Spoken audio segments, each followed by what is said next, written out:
ناظرین، آج کا دن جو ہے وہ بڑا امپورٹنٹ ہے کیونکہ آج 18 مارچ ہے اور پچھلے سال اسی 18 مارچ کو ہم ایسے اوپن ایریا میں نہیں بیٹھے تھے، بلکہ ہم ایک ایسی جگہ پہ تھے جہاں ہمارے ساتھ اس ریاست نے سب سے بڑا ظلم کیا تھا۔ اس ریاست کا وہ ظلم ہم زندگی بھر نہیں بھولیں گے۔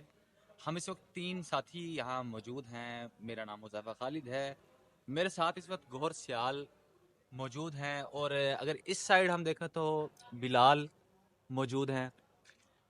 پچھلے سال اسی 18 تاریخ کو آپ کو تھوڑا سا مختصر بتا دیں کہ عمران خان کی پیشی تھی، ہم اس کی کوریج کرنے کے لیے صبح 10 بجے پہنچ گئے تھے جوڈیشل کمپلیکس اسلام آباد میں۔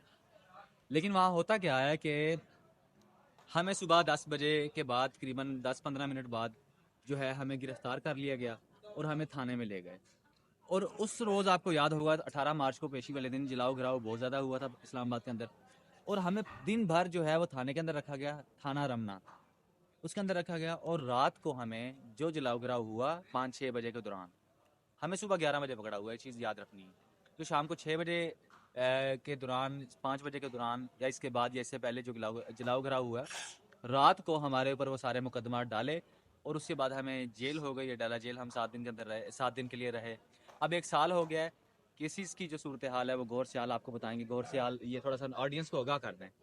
جی بالکل، جیسے کہ حذیفہ بھائی آپ کو بتا رہے ہیں کہ اس طرح کا واقعہ ہوا، اس کے بعد مسلسل تقریباً ہماری کوئی 15 سے 20 جو ہے وہ پیشیاں ہو چکی ہیں، اور جو ہمارے خلاف چلان جمع کروایا ہے سی ٹی ڈی اسلام آباد پولیس نے، اس میں ڈالا گیا ہے کہ ان کے پاس ہم نے پٹرول برآمد کروائے ہیں، پٹرول بم جسے بولتے ہیں، وہ ہم نے برآمد کروائے ہیں۔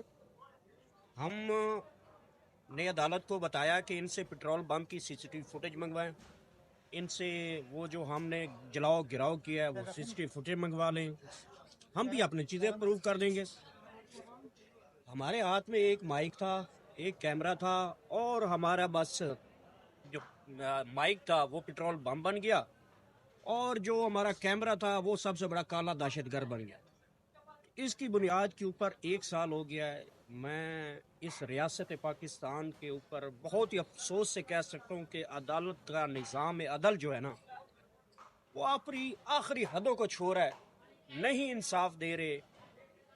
کبھی جج چھٹی پہ چلے جاتے ہیں، کبھی جج صاحبان اس کے اوپر بحث و مباحثہ نہیں کروا رہے۔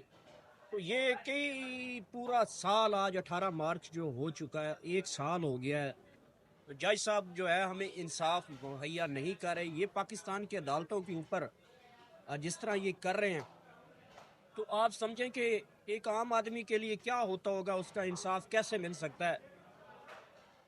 جج صاحب کو چاہیے تھا کہ اس کے اوپر بحث کرواتے، بحث میں ہم اپنے ثبوت پیش کر سکتے، پراسیکیوٹر ٹیم جو ہے وہ اپنا اگر کوئی الزام تھا ہمارے اوپر تو وہ لے کے آتی، اور میں نے دیکھے اپنی ایجوکیشن سسٹم جو ہے اس کے مطابق جو ہے میرا اسکالرشپ کے اوپر میں باہر جانا چاہتا ہوں، اور انہوں نے سنگین دفعات ہمارے اوپر لگا رکھی ہیں دہشت گردی کی۔ تو ہم نے یہ بھی جج صاحب کو بتایا کہ ہم سارے جو ایک حذیفہ بھائی ہیں یہ بھی اسٹوڈنٹ ہیں، پڑھ رہے ہیں، میں اپنا پی ایچ ڈی کرنے جانا چاہتا ہوں۔ ہمارے تیسرے ساتھی ہیں بلال صاحب، وہ بھی اپنے اسٹڈی کے لیے جانا چاہ رہے ہیں۔ تو ہمیں خدشات ہیں کہ ہمارا نام ای سی ایل میں ڈالا ہوگا، یا جو جب جائیں تو یہ گرفتار کر لیں گے، یا پیچھے ہمارے جو مقدمہ ہوگا اس کے خلاف کوئی نہ کوئی ایسا فیصلہ سنا دیا جائے گا جو ہمارے خلاف جائے گا، اور ہم ساری زندگی جو ہے پھر پچھتاتے رہیں گے۔